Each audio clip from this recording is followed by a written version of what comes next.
नमस्कार मित्रांनो, आजच्या ब्लॉगमध्ये तुमचं स्वागत आहे। आज आम्ही अंबादेवीमध्ये आलेलो आहे आणि अंबादेवीचे दर्शन आपण सुद्धा करूया। आणि हा एक आखरी नवरात्रीचा दिवस राहिला होता, तर आपण याचा ब्लॉग नवीन स्पेशली काही ठरवूया म्हटलं। तर अंबादेवीमध्ये एवढी गर्दी आहे, अरे बाप रे बाप, इतकी गर्दी आजपर्यंत मी लहानाचा मोठा झालो अमरावती जिल्ह्यामध्ये, पण एवढी गर्दी तर मला आजपर्यंत दिसली नाही बा। अंबादेवीत आले नाही आणि ह्या बायाचं लागलं चालू झालं, हे घेऊ काय ते घेऊ काय, अरे बाप रे बाप। मम्मी आता म्हणते मी हे घेतो, नेकलेस घेतो, कानातले घेतो, सगळे एक एक गोष्टी नवीन नवीन पाहत चलत आखरी ते घेऊनच घेते। हे बघा, रांगोळ्या किती प्रकारच्या, किती साऱ्या आहे आणि लोकांना चांगले नवीन नवीन बिझनेस टाकलेले आहे आणि खूप गर्दी आहे। डेकोरेशन पण सुद्धा खूप छान केलेलं आहे अंबादेवीच्या अंदरातून। आता आपण सध्या बॅक रस्त्याने आलेलो आहे आणि मागच्या रस्त्याने न जाता आपल्याला समोरच्या रस्त्याने जायचं होतं, बट आम्ही आता मागच्या रस्त्याने एक शॉर्ट व्हिडिओ काढण्यासाठी, एक क्लिप घेण्यासाठी आम्ही इकडून आलो होतो।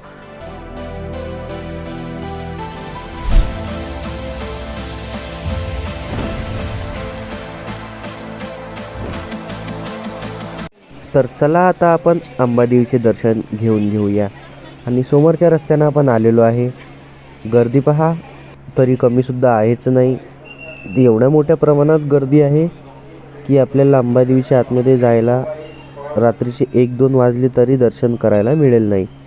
तर आपण ह्या मंदिराकडे आलेलो आहे आणि आपण ह्या मंदिराचे दर्शन घेऊन फटाफट इथून पुढची यात्रा अशीच चालत राहू देऊया आणि फटाफट आपण अंबादेवीचे दर्शन करून घेऊया। इथं श्री एकविरा देवी या मंदिरामध्ये आम्ही आता एंट्री केलेली आहे आणि इथं सध्या कॅमेरा अवेलेबल नाही आहे, बट आम्ही छोटे छोटे शॉर्ट्स क्लिक करत आहे आणि इकडनं दर्शन घेऊन घ्या आणि तुम्ही पण आमच्यासोबत दर्शन करून टाकूया। तर खूप छान डेकोरेशन केलं आहे आतमध्ये, लाइटिंग वगैरे खूप छान वगैरे केलेली आहे। इकडं आम्ही सेल्फी वगैरे काढायचा विचार केला होता, बट सेल्फी निघाली नाही। आणि तसंच आम्ही इकडं आलो आहे अंबादेवीच्या बाहेर। हे बघा, बावल्या वगैरे इथं बँड ठेवलेला आहे। ह्या दोघीजणी म्हणत आहे मला घेऊन द्या म्हणते बावल्या आणि बँड। मी म्हटलं तुम्ही लहान थोडी ना राहिल्या म्हटलं आता। आणि त्याच प्रकारे आपण आता जाऊया अमरावतीमधील सर्वात मोठी दुर्गादेवी बघण्याकरिता। आणि त्याच प्रकारे आपण आपल्या अंबानगरीमधील सर्वात मोठी दुर्गादेवी बघण्यासाठी जाऊया। अरे बापरे, एवढी गर्दी, खूप गर्दी आहे आतमध्ये आणि खूप छान डेकोरेशनसुद्धा केलेलं आहे आपल्या अंबादेवीमधल्या दुर्गादेवींचं। आणि अशाच प्रकारे गर्दी असली तर खूप चांगलं पण वाटते आणि गर्दीतली जी मजा आहे ते वेगळीच मजा राहते।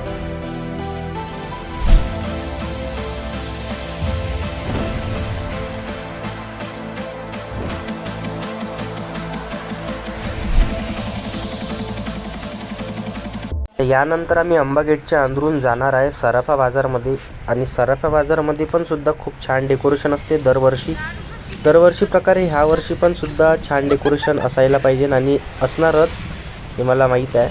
तर आम्ही आता पैदल चाललो आहे आणि पायी चालण्याचं कारण असं आहे की आपल्या अमरावतीत अंबानगरीमध्ये इतकी गर्दी झाली या नवरात्राच्या दिवशी की खूप मी सांगू नाही शकत तुम्हाला, म्हणजे गाडी जाणं मुश्किलच आहे तिकडं आणि सगळे रस्ते ब्लॉकसुद्धा केलेले आहे। ह्या बघा, दोघीजणी चालत फिरत आपल्या चालल्या आणि ह्या दुर्गादेवीच्या दर्शनासाठी फ्रंट व्ह्यूमध्ये शंकरजी भगवानची मूर्ती ठेवलेली आहे आणि हे सुद्धा खूप चांगली डेकोरेशन केलेली आहे।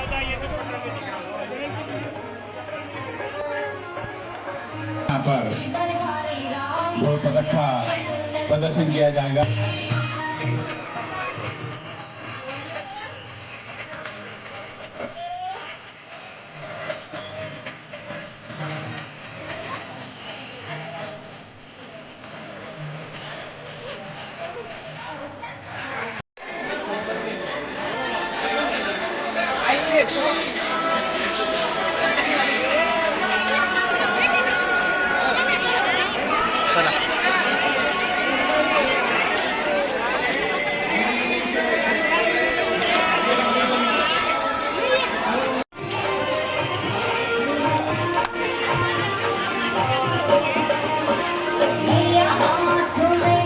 आणि आता आम्ही दुर्गादेवी वगैरेंचं सगळं दर्शन घेऊन घेतलेलं आहे।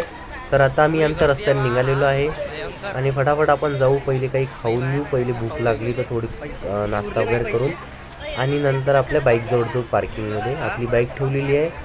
त्याच्या आधी आपण गरबा वगैरे खेळायचा आपल्याला, तर गरबा आपल्याला खेळण्याकरिता आपण जाऊया, पाहू आपण कुठं गरबा खेळायला जाऊ। तर येत नाही आपल्याला गरबा, पण आपण जाऊ कुठं ना कुठं। इथं खूप गर्दी आहे आणि हे दुर्गादेवी नाही वाटते आहे तुमचं बट देवी इथं बसलेली आहे आणि खूप छान डेकोरेशन सुद्धा केलेलं आहे.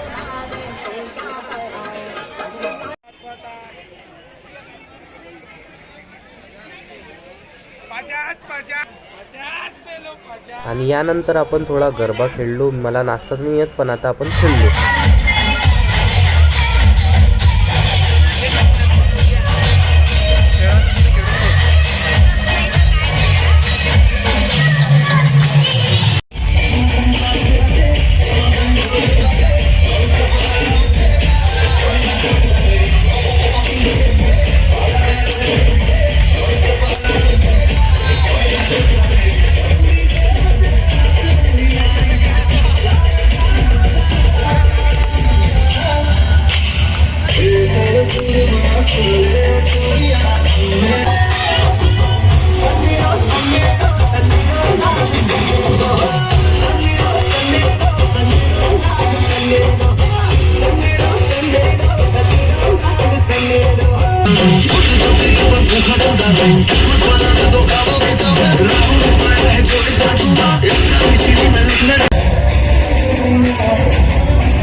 आणि पहिल्या वर्षी मी गरबा खेळलो.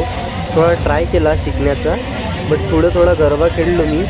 आता इकडून निघणार आहे आम्ही मित्राच्या बड्डेले. आणि मित्राचा बड्डे होता आज, तर कसं त्याच्या बड्डेला काही जाणं झालं नाही. तर आता आम्ही जाणार आहे, कारण की त्यानं जेवण पार्टी ठेवली होती. घरगुतीच जेवण ठेवलं होतं आणि चांगलं पण नाही वाटत आपल्या मित्राच्या बड्डेला गेलं नाही तर आपण डायरेक्ट आपल्या मित्राच्या बड्डेमध्ये भेटू जेवणासाठी. अर्पित, हॅलो, हाय बाय मन. आज माझा बड्डे आहे, मला विशेष द्या. बड्डे तर खूप वेळचा सेलिब्रेट झाला आहे. तर आता आम्ही जेवण करायला बसलो आहे आणि जेवण वगैरे करून बड्डे बॉयचं गिफ्ट वगैरे पण पाहणार आहे आम्ही खाली गेल्यावर, कारण की थंडी खूप आहे वरतं. पटापट जेवणसुद्धा करतो आणि खाली निघतो. आणि खाली गेल्यावर ताईनं आम्हाला दिलेला आहे कोको कोला. सगळेजण म्हणते कोको कोला पिऊन घ्या म्हणते जेवण पचण्यासाठी. तर आम्ही कोको कोला एन्जॉय केला खाली सगळ्या मित्रांना. आदित्य, आजी, आई, सगळे, आर्यन वगैरे आणि अर्पितसुद्धा आहे तिथं. अर्पित, सुमित, सगळे आपले मित्र, भाऊ बहीण. काकू सुमित चर अरे मी पण पिऊन घेतो भावा फटाफट.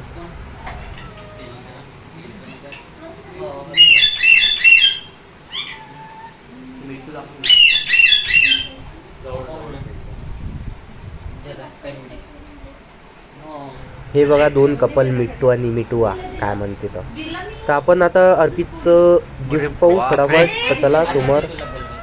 आणि अर्पित भाऊनं गिफ्टची बॅग काढलेली आहे. आता गिफ्टची बॅग म्हणजे याचं, अरे बापरे, लॅपटॉप. असं लॅपटॉप गिफ्ट भेटलं भाऊला. आणि आता लॅपटॉपवर बघ अभ्यास करणार आहे की नाही करणार आहे काय माहीत. आता पाहू ना आता किती अभ्यास करते तर अर्पित दादा. आपण चेक करून घेऊ फटाफट आणि तुम्हाला दाखवून देऊ रिव्ह्यू.